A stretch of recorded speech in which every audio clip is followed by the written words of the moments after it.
nanti akan menjelaskan terkait dengan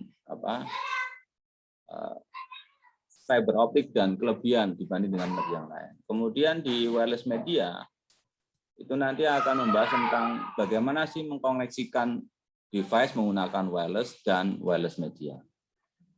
Nah, ini secara umum yang harus bisa dijawab oleh kita semuanya melalui presentasi dan materi yang nanti yang ada di sini.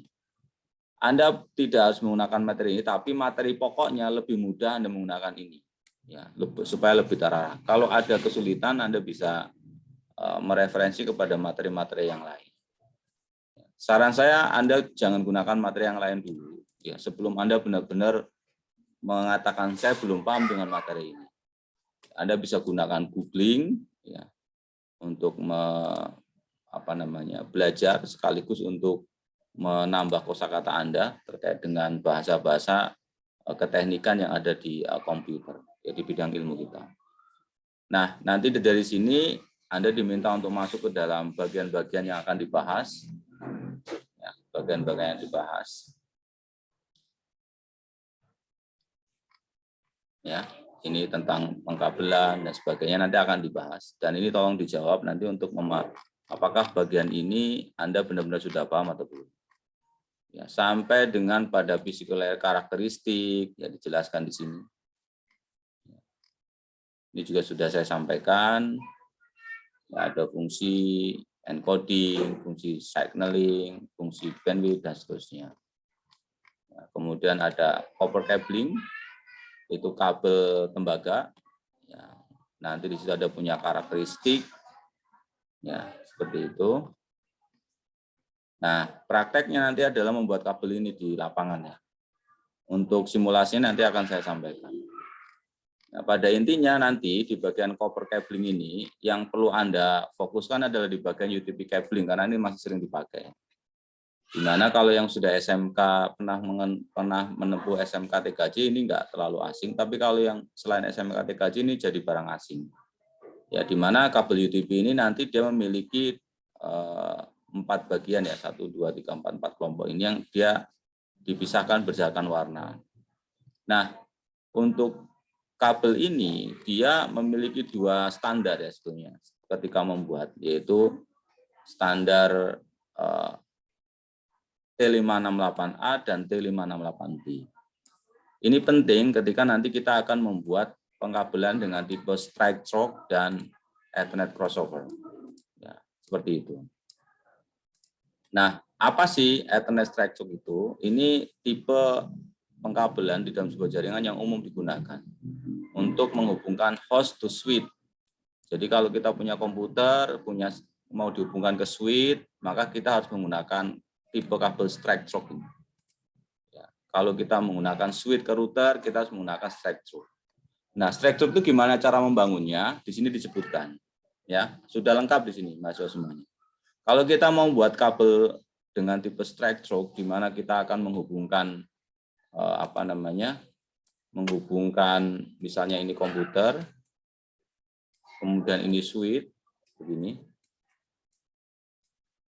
Maka ini harus menggunakan tipe kabel strike, ya, seperti ini. Gimana cara buatnya?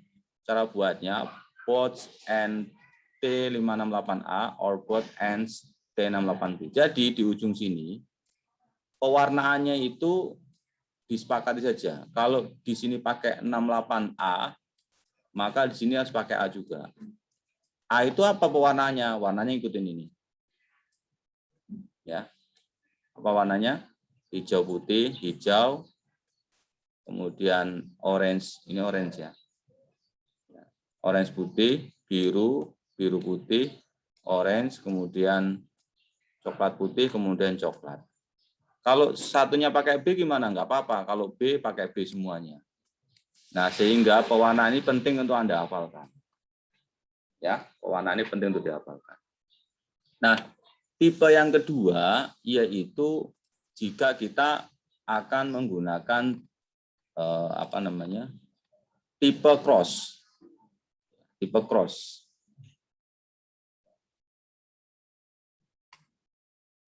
Jadi tipenya tipe cross.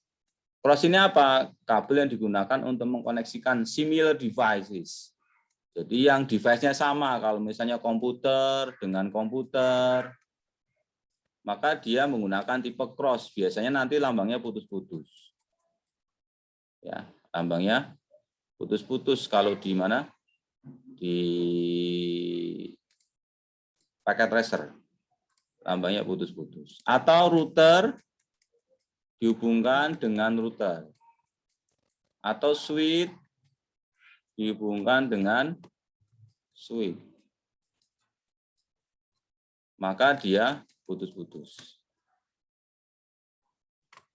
Bisa juga secara khusus itu komputer dihubungkan dengan router, itu menggunakan putus-putus. Ini tipe dulu ya, tapi untuk sekarang ya itu sudah menggunakan tipe kabel lurus atau strike juga nggak masalah. Kenapa? Karena ada auto MDX. Ya. Jadi di perangkat jaringan itu, kartu jaringan itu dia sudah menggunakan use medium dependent interface crossover. Jadi secara otomatis dia akan mendeteksi kabel tipenya. Ya, seperti itu. Nah, ini yang perlu diperhatikan di pembahasan ini supaya nanti tidak bingung, saya sampaikan pengantarnya. Intinya kalau kita akan menghubungkan perangkat yang sama, kita gunakan yang cross. Kalau perangkatnya beda, menggunakan strike. Nah, untuk di packet tracer, mahasiswa semuanya,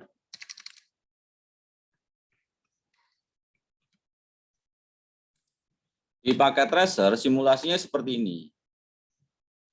Saya sampaikan supaya nanti tidak bingung dan memiliki gambaran. Misalnya kita akan menghubungkan komputer dengan komputer. Begini. Karena dia perangkatnya sama, seperti di teori, ya dia akan digunakanlah tipe kabel cross. Nah, cross itu di sini tandanya seperti ini. Crossover. Nah, begini. Ya. Nah, ini ingat karena dia cross sesuai dengan standar, ini dibangun dengan T568A begini. Yang ini T568B. Karena tipe kabelnya apa? Cross. Gitu. T568A sama T568B itu dibedakan berdasarkan apa? Berdasarkan warna. Ya. Berdasarkan warna. Ya. Berdasarkan apa? Berdasarkan warna. Ini ya. T568A, T568B. Warnanya di mana, Pak? Ini warnanya. Jadi dihafalkan ini, penting. Yang berbeda di mana sih, Pak? Yang berbeda itu hanya di 1, 2, 3, dan 6. Ya. Kalau kita perhatikan di sini, yang berbeda itu hanya di 1, 2, 3, dan 6. Tapi yang 4, 5, 7, 8 itu sama. Ya, seperti itu. Nanti pada waktu praktek Mas Andi akan mengarahkan. Tapi minimal di kegiatan hari ini Anda sudah bisa memahami. Ya, penggunaannya menggunakan packet tracer. Nah, kalau misalnya tadi teorinya, kita ngomong teori lagi ya, switch ini dengan switch, maka dia kabel koneksinya menggunakan cross. Karena apa? Karena perangkatnya sama. Atau router menggunakan router dengan router. Dia menggunakan cross. Gini. Ya. Tapi kalau misalnya komputer ke switch, karena berbeda, kita menggunakan strike. Ya. Kita menggunakan strike kabelnya. Nah, kalau strike atau kabel lurus lah bahasa sederhananya begitu. Maka cara membangunnya gimana? Di sini menggunakan T568A atau T. Ya, kalau di sini menggunakan T568A, maka di sini di ujung satunya juga harus menggunakan T568B. A juga. Gitu. Nah, jika di sini di bagian ujungnya menggunakan T568B, oh ini sorry, ya kalau dikasih cross nggak mau ya.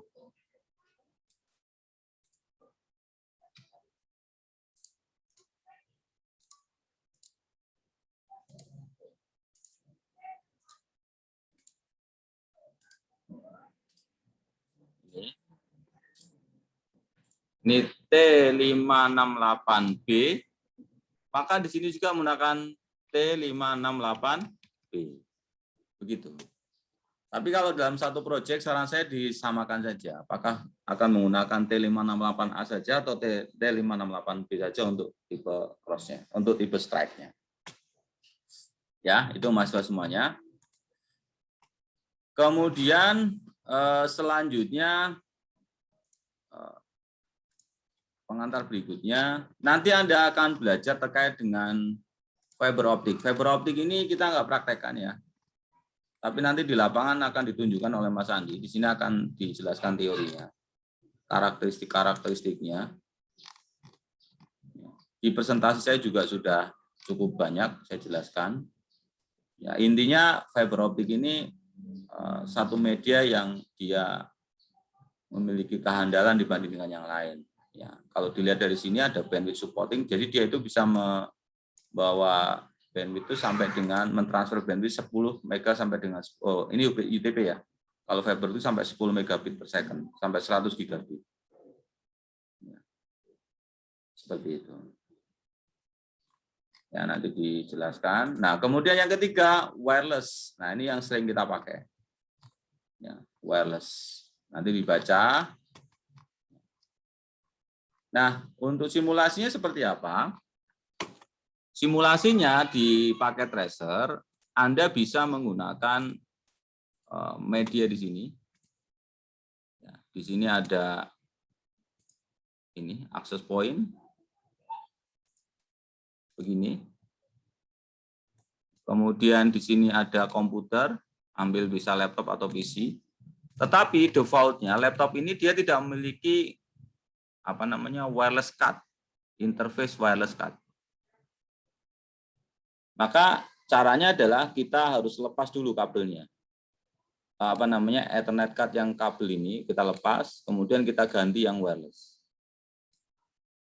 Ini bentuknya antena ini, kemudian kita hidupkan lagi. Setelah dihidupkan di sini wirelessnya, secara otomatis dia akan nyambung.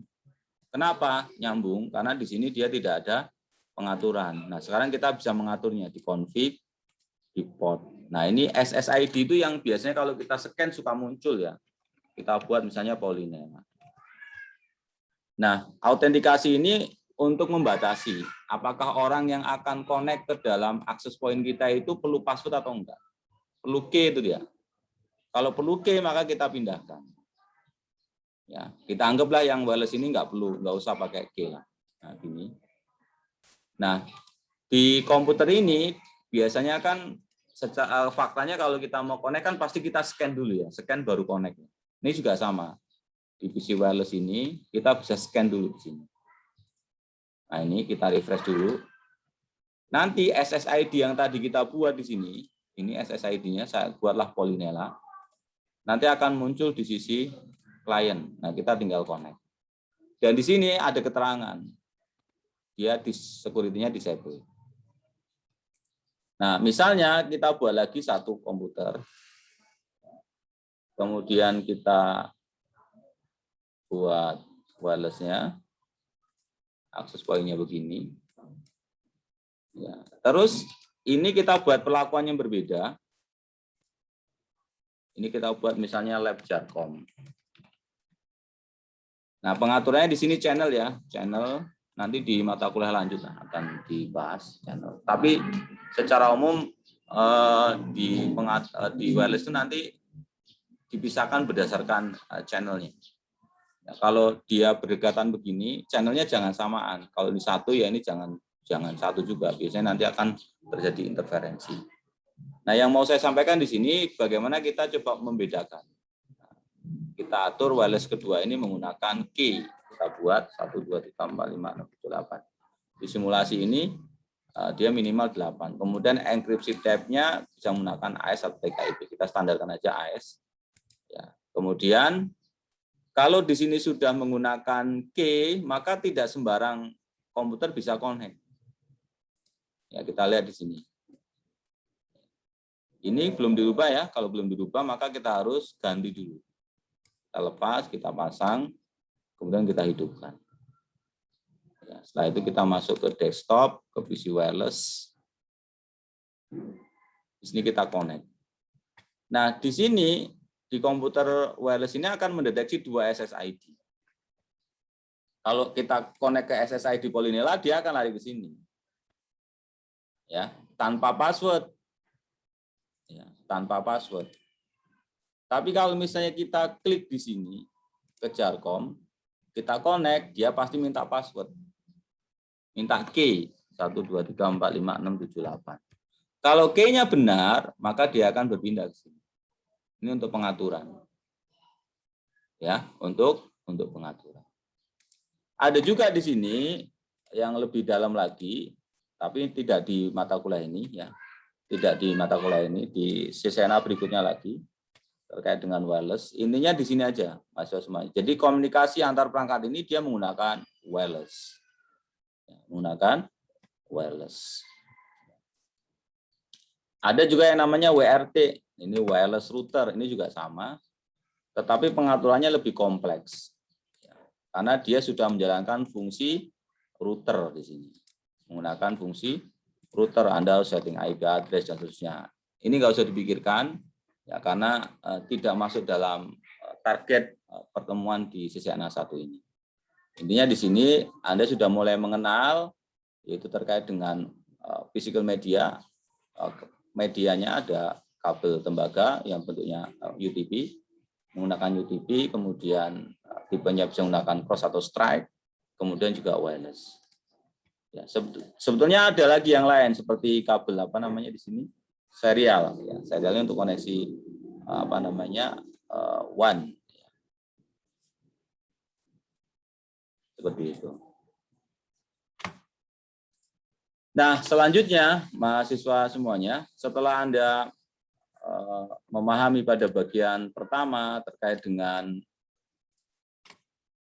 arahan saya terkait dengan physical layer, Anda nanti masuk kepada bagian kedua yaitu terkait dengan number system. Di number system ini, mahasiswa semuanya, nanti Anda diminta untuk mempelajari 2 bagian. Ya, saran saya nanti ini dibaca ya. Dibaca.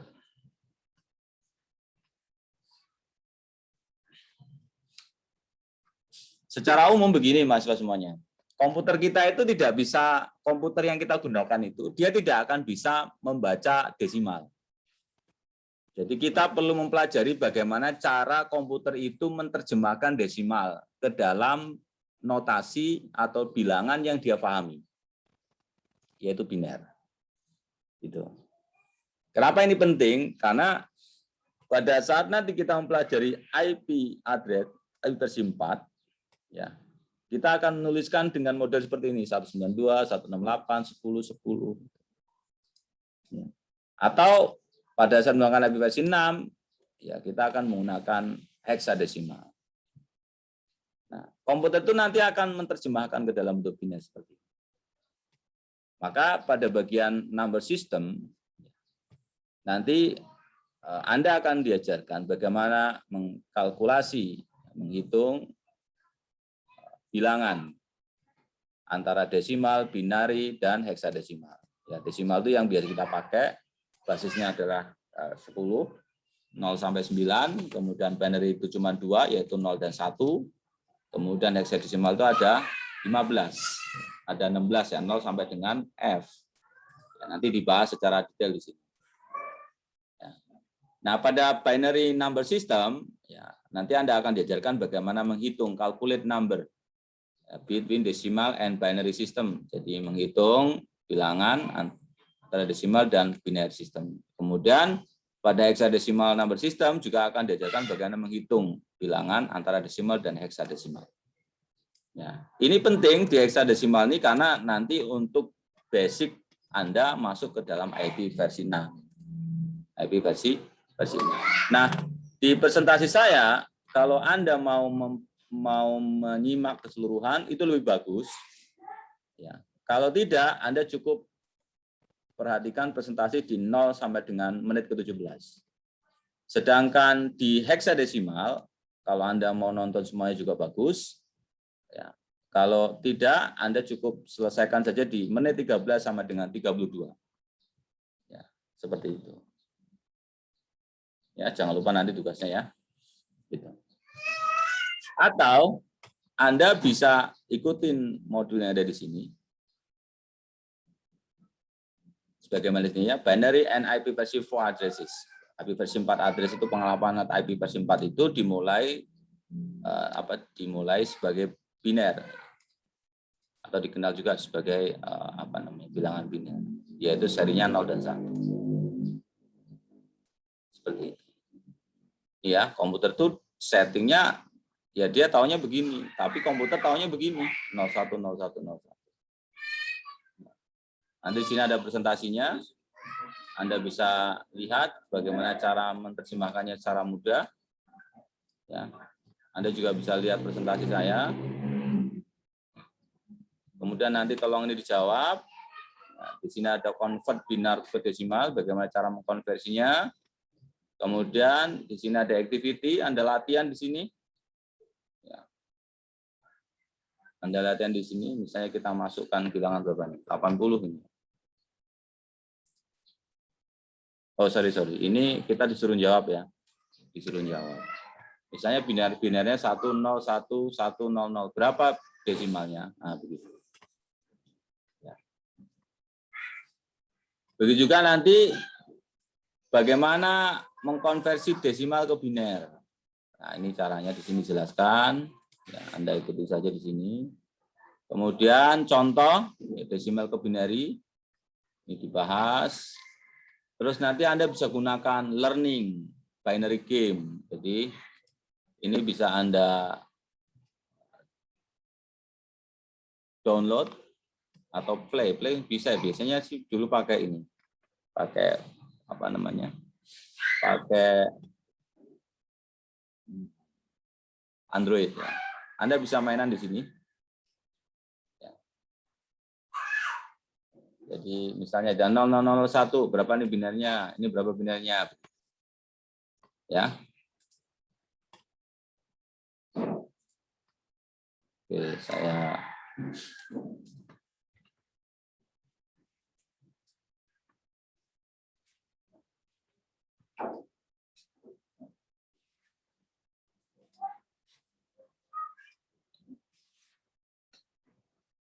penelitiannya ya, penelitiannya.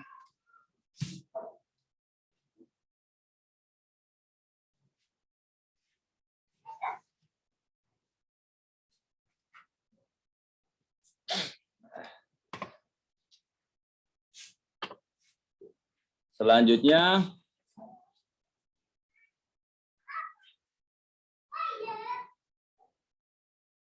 di sini juga dikenalkan tentang IP versi 4 ya. Secara ringkas tapi belum detail. Ini juga saya bahas di presentasi saya.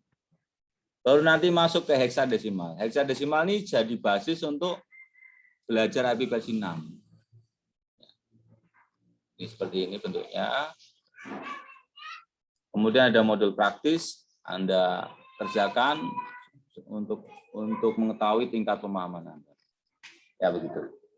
Nah selanjutnya di modul berikutnya di bagian-bagian depan saya juga ada beberapa yang terulang, tapi tidak semua materi ya. Ethernet, LAN switch dan seterusnya. Begitu mahasiswa semuanya, arahan saya terkait dengan pertemuan keempat ini. Jika ada yang mau disampaikan, saya persilakan. Nanti untuk lab, Mas Andi akan menginstruksikan lab mana yang akan dikerjakan. Sampai dengan sekarang, dan nanti sampai jam 10, silakan Anda untuk memahami materi, membuat ringkasan. Ya. Kalau ada pertanyaan silakan untuk disampaikan. Anda boleh mengajukan lagi kalau misalnya ada pertanyaan butuh penjelasan seperti ini. Ya, untuk menghemat bandwidth, ya, Anda boleh off nanti pada saat memahami materi. Kemudian kalau Anda butuh virtual meeting, Anda tinggal call saja atau WA saja. Nanti kita ketemuan lagi, di situ ada Mas Andi, ada saya, ada Mas Dr. Septa yang untuk membantu menjelaskan. Perlahan saja ya, karena memang materinya cukup banyak nih. Perlahan, perlahan, perlahan. Yakin saja, kalau Anda ada selalu ada manfaatnya. Memahami materi secara perlahan itu ada manfaatnya. Karena ini sebetulnya untuk meningkatkan kesabaran Anda, ketelitian Anda. Nggak usah takut, ini materinya bahasa Inggris semua, nggak usah takut. Ya. Karena yakinlah, nanti setiap hari pasti ada kosakata yang nempel. Kemudian yang kedua, harapannya Anda terbiasa dengan guideline bahasa Inggris. Karena Anda itu diciptakan bukan untuk menguasai teknologi yang sekarang ada atau teknologi yang sudah lama ada. Anda sekarang diciptakan, ya, dididik untuk beradaptasi dengan teknologi yang ada dengan cara yang benar. Harapannya apa? Ketika lulus, Anda bisa beradaptasi dengan teknologi baru meskipun Anda belum pernah mempelajarinya. Karena teknologi itu, kalau Anda mempelajari teknologi sekarang, ketika Anda lulus, bisa jadi teknologi itu sudah tidak digunakan lagi. Tapi yang kita lakukan sekarang adalah bagaimana beradaptasi dengan teknologi yang baru, dengan cara yang benar tadi. Karena yakin setiap teknologi itu pasti ada guideline-nya, ada panduannya. Makanya kemudian yang kita lakukan adalah teknologi yang banyak digunakan di industri-industri besar itu adalah salah satunya adalah perangkat Cisco, standarisasi materinya juga cukup bagus, maka kita gunakan itu.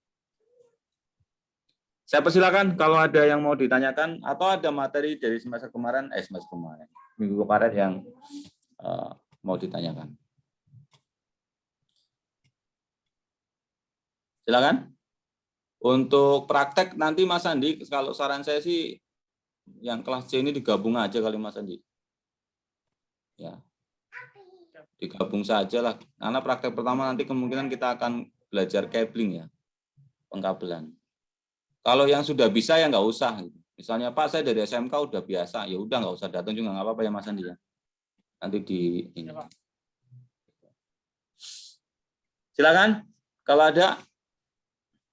Elsa, Ahmad, Yuliana, Dias, Mauris, cukup? Cukup Pak. Oke cukup. Ya, Pak. Saya mudah-mudahan bisa memberikan gambaran secara umum terhadap capaian materi yang di pertemuan kembali. Mas Andi yang mau disampaikan, Mas Andi? Nanti disampaikan